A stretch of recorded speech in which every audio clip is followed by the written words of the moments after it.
people are giving career assessments is they do it once, they come up with a list of occupations, they have them do a career report, and then it's done with. They don't go back with it. But if you have your DNA, you can connect to what are the most appropriate occupations that your interest would be best suited for. So here's the next question, right? What is my favorite site that I like to send my students to that will tell you the career DNA of every single occupation? Okay. All right. Maybe ONET. ONET is a government site. And so you can take your students in your class, and if Carol wants to be a police officer, right, and Sue wants to be a cook, and Bruce wants to be a doctor, they can go into ONET and they click on the occupation, and then they click on the word interest, and up will come the 3 letters. Now what's good is that if Carol wanted to become the police officer and she has 2 of the 3 letters, she's on the right track. But if Sue wanted to be the cook and she didn't have any of the 3 letters, we need to take a look at again of what she was really thinking about. You know, maybe those aren't her interest areas or not. So here we're taking childhood playing activities to assessments to bringing it to occupations. Now, in one of my pamphlets that I use in the course, which is connected to the blog, is called Discover Your Career DNA. And what I've done is I've connected the John Holland Code to all the high school courses you could take. So as a social person, there are certain courses that are recommended for a social person to take or an enterprising person. You can also connect it to your high school clubs. The John Holland Code is connected to the armed services, so that connects to all the occupations. And colleges have interpreted their college majors with the John Holland Code. So I actually could go in and see, if I'm a social, enterprising, conventional person, what would be the appropriate college majors I should consider. Okay? If, you know, we're not asking to make a major decision, but we're trying to show them the pathway that they could follow and see if they are on the right pathway. So, in addition to the assessments, I don't know if all of you know about the site that I have been involved with called the extremeintern.com. All right, this is an online free, doesn't cost anything, free site in which your students could go on. They go to a company that's a fictitious company called Global Planet Solutions. And in this company, they will take 2 assessments, which is the John Holland Code assessments.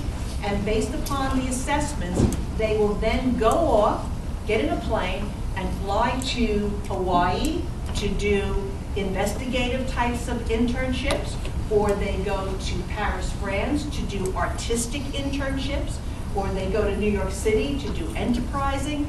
Right, so what we've done is we have connected the assessments to internships where they actually perform activities as an intern. All right, there's not a lot of reading on the screen. It's more hands-on doing and having fun about the whole system. When they finish up, they do a career strategy playbook, they do a resume, and they do a SWOT analysis. So when they finish with just one of their 3 interest letters, they know a lot about internships related to that area and a lot about themselves. They can go on and do the 2nd letter and the 3rd letter. There's even a 2nd section there called Cloud City. That's another experience for them to find out more about themselves. I just want you to know that that's available and can be used at any time. It's up there. I think that's pretty much what I wanted to share with you and remind you. Any questions that you may have? You did a great job, class.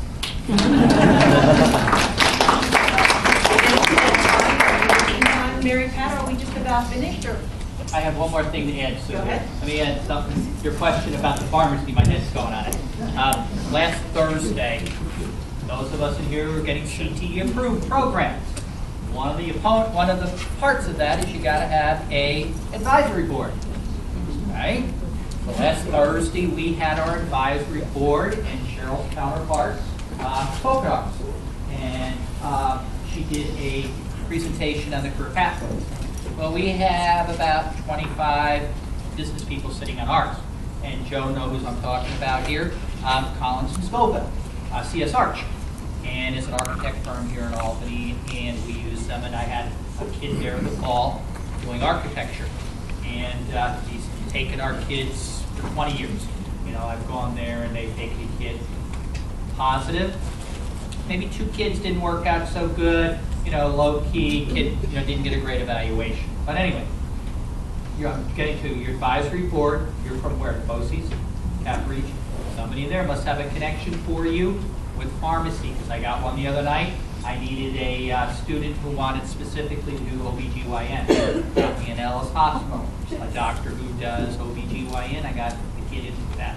But a little, I'll brag here, a little positive, but my superintendent is sitting over here. They're talking about stuff with the kids in CEIP, and this gentleman, totally unsolicited, twice made the comment about how nice our program in CEIP is, coordinated and organized, and they're always well organized. So it's nice for my superintendent to hear that.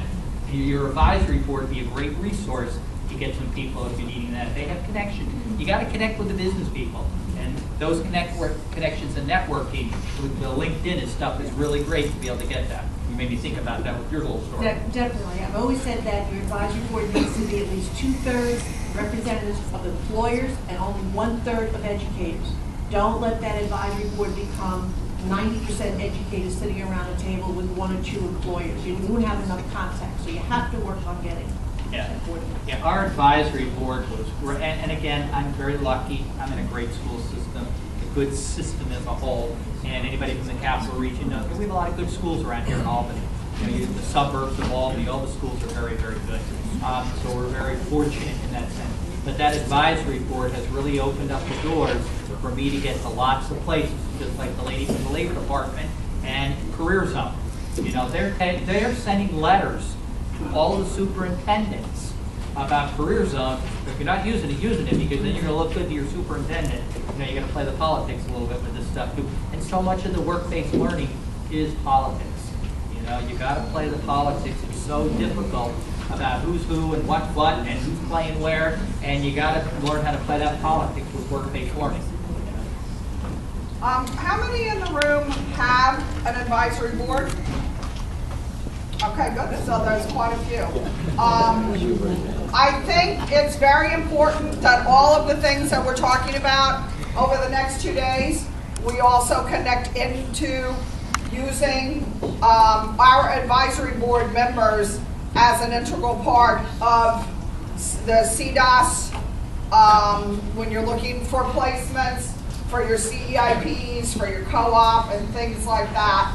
And to finish up, I'll just tell you, not along the lines of an internship, not along the lines of a CEIP or co-op or jobs or anything like that. I just want to share with you an event that we just did. I have a committee on my advisory board, and the name of it is called Career Tracks. And they plan every year for the last 13 years something called a female power brunch. And what we do is we bring in guest speakers, and they are women from all walks of life with a variety of careers, with a variety of backgrounds and education, some all the way up to and including law school PhDs, some who, you know, have less education, possibly an associate's degree, or maybe not any degree, but that are empowering our students and showing them the various careers that they can do, that they can have, that they can move into. And I had 80 girls attend at one of our high schools last Friday. And I got the most touching letter last night from a former principal in our district whose granddaughter attended it. And she thanked myself and a few other people who have to do with the running of this. And she said, my granddaughter came home and said this was a life changer for her. And I was like, oh my gosh, and she writes, and you know, for a 15-year-old to say that would be hard. And it's true, it is hard. They don't really understand what they want at this age. We do it for 10th through 12th graders. I have the guidance counselors invite the students that they think would benefit from this. They can be any type of student, but I almost say to the guidance counselors, don't invite the ones that do everything, the ones that are the president of the class, all in all the clubs and things like that. Not that they can't come, and some of them come too, that's fine. But I really, really think we need to start reaching your average kids who may fall through the cracks sometimes because they're not so outgoing, or on the flip side, they're not in trouble all the time. So they're just that middle of the road kid that may fall through the cracks. We ask these girls to dress up. We provide lunch. They have a nice catered lunch. Every table they sit at has one mentor and one guest speaker at it. And we leave a lot of time for just networking and discussion at the table.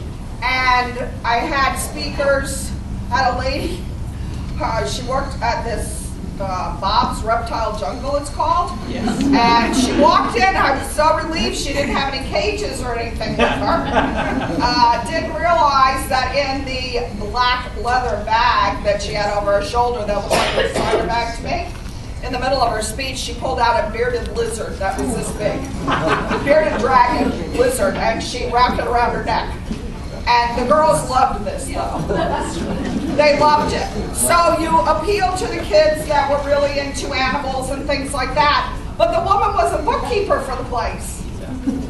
She wasn't there to show their reptiles. She was there to show us that she started as a bookkeeper, came to love what he was doing, learned more about the animals, and now is a little bit of an educator on the side as well.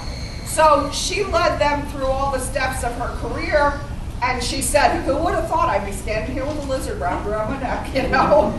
And the girls on their exit surveys commented on some of the things that she said to them about how it touched them, that you don't always know what you're going to be doing in the future, and things happen along the way that help you guide yourself in that way. Also empowers our students. And of course, boys want one now too. They want a power brunch for the men, and I think that they should have one. But those are things that you can do in the span of, we did it in 6 periods. One day, 6 periods. And the best part about it is I hardly planned any of it. My advisory board members planned it. They invited people. They cleared things for me, made sure we had the appropriate speakers. But they did everything. They got the caterers. They got the sponsors. So use your advisory boards. They have some really, really good connections out there. And they have some great ideas. And, their experiences and their guidance are good for our students too. So just another example of one thing that we do in our school. My school is on Long Island. We do have an advisory board. It's the one Sue started 38 years ago. So Sue did it for 27, and this is my 11th year doing it. And it's just a wonderful experience for everybody. Oh, and the other thing I wanted to add, we also added 2 years ago something called student ambassadors. So I have approximately 30 student ambassadors who come to all of the IAB meetings.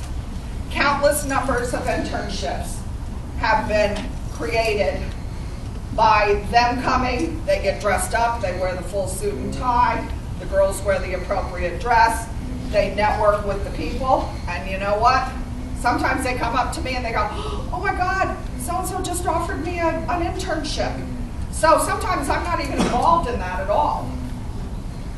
They do the networking themselves. So it's a good experience for your students to go to these meetings, to learn how to act appropriately, and then to have the backup things that they've learned in the classes, such as their cover letter, their resume, and things like that, so that when they do go for that interview, they're prepared. So again, something small that you can do and touch some lives, which I was really happy to get that email last night. So is there anybody else who would like to share anything? So I'm David Lees again, and I work for Monroe Shoe Associates on the western side of Rochester. And I'm a work-based learning coordinator there. Most of our students are in half-day programs, so they're in our program for half the day, and then their classroom for the other half. And we have a fairly large program with around 100 students, 20 different job sites, and 9 different districts. So one of the things that we were noticing is that there was a bit of a disconnect between our program and families, our program and classrooms, and it kind of operated in like silos where things weren't as connected as you wanted them to be. So something that we implemented just a couple months ago is having a newsletter for our program. And we had students vote on the name, so they chose the name The World of Work-Based Learning. And I've got unfortunately, I had a copier malfunction this morning, so I didn't get a chance to make enough copies for everybody. But I've got probably about enough for one for every table. So some of the stuff that's on our newsletter is some of the basic news about some of the sites where students can work at, or sites that have specific openings that we're trying to advertise. We also have a part where our job coaches can share some information about themselves, such as what their first job was, how they got that job, or even just some advice for students or a difficult situation that they have themselves at work one day. We have a different safety feature every month, such as cold weather or wearing protective equipment. And then really I think the most powerful part is we have a section that dives deeper into the career readiness skills. So on our evaluation, we largely based it off the employability profile, which as some of you may know is 17 different skills that the state recommends for everybody to have, just the universal work readiness skills. So each month we're taking a closer look at 3 of those skills and then rewarding students, usually 1 to 2 students per skill that are doing a really exceptional job at their site. So this serves multiple purposes. One is finding our students didn't really have a spot to put down in their resume if they had any awards or recognitions. A lot of our students would just skip that part. Okay. Yeah. Yep. So the population that I work with is special education students ranging from learning disabilities, ADHD, emotional difficulties, or even autism, Down syndrome. So in general, these students don't have a lot of stuff to put in that awards and recognition section of their resume. So what we started doing is recognizing 1 to 2 students for each of those skills, and then giving them a certificate. They can add to their portfolio and then put down in that section, and then getting direct quotes from their job coach for why they did a good job at that. So this one, for example, is for Matt's workplace, and it's saying Matt is new to our job crew and is learning the workplace very quickly.